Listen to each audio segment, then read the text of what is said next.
আমরা যদি এই ভিডিওতে রাইট রোটেশন প্রবলেমটা দেখতে চাই, আমরা অলরেডি রাইট শিফট অপারেশনটা দেখছি।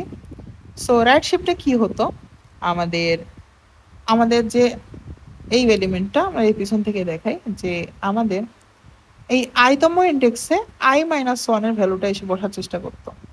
তার মানে 3 এসে বসার চেষ্টা করতো এইখানে, 7 এসে বসার চেষ্টা করতো এইখানে, 9 এসে বসার চেষ্টা করতো এইখানে, 2 এসে বসার চেষ্টা করতো এইখানে, এবং যেহেতু 2 এই পাশে চলে গেছে তখন এইটা ফাঁকা হয়ে যেত। এটা ছিল আমাদের রাইট শিফটিং অপারেশন।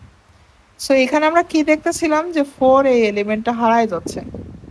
সো আগের লেফট রোটেশনের মতো আমরা এবার এটাকে যদি কোনো একটা টেম্প ভ্যারিয়েবলের ভেতরে স্টোর করে রাখি, এবং যেহেতু দেখছি শেষে আমাদের এই প্রথম এলিমেন্টটা 0 হয়ে যাচ্ছে, আমরা সিম্পলি কি বলে দিতে পারি না যে এইখানে আমাদের টেম্পের যে এলিমেন্টটা সেটাকে রেখে দাও, তাহলে কি আমাদের রাইট রোটেশনটা কমপ্লিট হয়ে যাচ্ছে।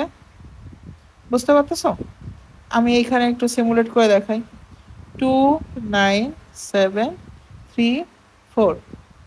সো এবার কি হচ্ছে, সব এলিমেন্টগুলো এক ঘর করে রাইটে সরে আসবে, তার মানে 3 7 9 2, এবং এই প্রথম এলিমেন্টের জায়গায় আমাদের এই যে 4 যে এখানে বেরোয় গেছিল সেইখানে চলে আসলো। আমরা যদি পরের ইটারেশনে দেখি, যদি আবার রাইট রোটেশন করি সেক্ষেত্রে কি হবে, এবার 3 বেরোয় যাবে, তো এখানে চলে আসলো 7 9 2 4, এবং এই যে 3 চলে বেরোয় গেছিল সেটা এবার সামনে চলে আসলো। তাহলে এবার যদি আমরা একটু ফর লুপটা লেখার চেষ্টা করি, সো ফর লুপের ক্ষেত্রে আমাদের রাইট শিফটিং এর ক্ষেত্রে কি হতো যে আমরা পিছন দিক থেকে সামনের দিক যাইতাম, এবং প্রত্যেকবার আইতম ইন্ডেক্সে আমাদের i-1 এর যে ভ্যালুটা সেটাকে বসাই দিতাম। কত পর্যন্ত যেতাম, আমাদের যে প্রথম এলিমেন্টটা সেটা বাদ দিয়ে, তার মানে 1 থেকে n, আমাদের 1 থেকে n তম ইন্ডেক্স পর্যন্ত, মানে অ্যারের লাস্ট ইন্ডেক্স পর্যন্ত আমরা যাওয়ার চেষ্টা করতাম। ঠিক আছে? সো তাহলে আমরা কন্ডিশনটা কেমন লিখবো, সো ফর আমাদের int i, এটা কত থেকে শুরু হবে, অ্যারের যে লেন্থ তার সেই লাস্ট এলিমেন্ট থেকে শুরু হবে।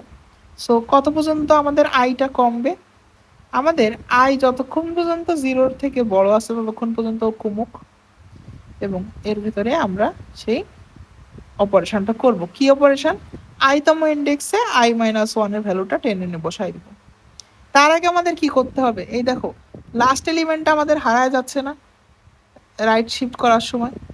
সো আমরা কি করব, সেই আগের মতো int temp ইকুয়ালস টু আমাদের অ্যারের যে লাস্ট এলিমেন্ট আছে, সো অ্যারে ডট লেন্থ -1, এই এলিমেন্টটা কোথাও একটা স্টোর করে রেখে দিছি।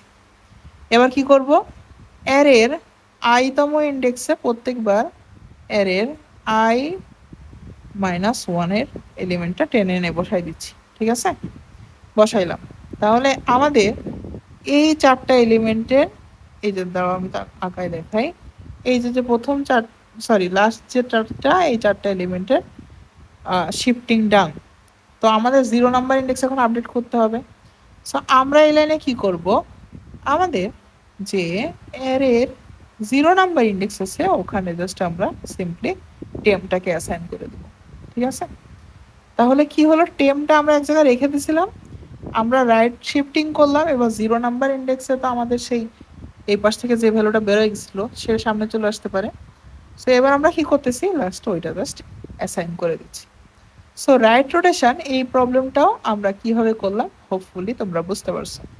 পরবর্তী ভিডিওতে আমরা লিনিয়ার অ্যারে অন্য কোনো একটা প্রবলেম সলভ করার চেষ্টা করব। ভালো থাকো সবাই।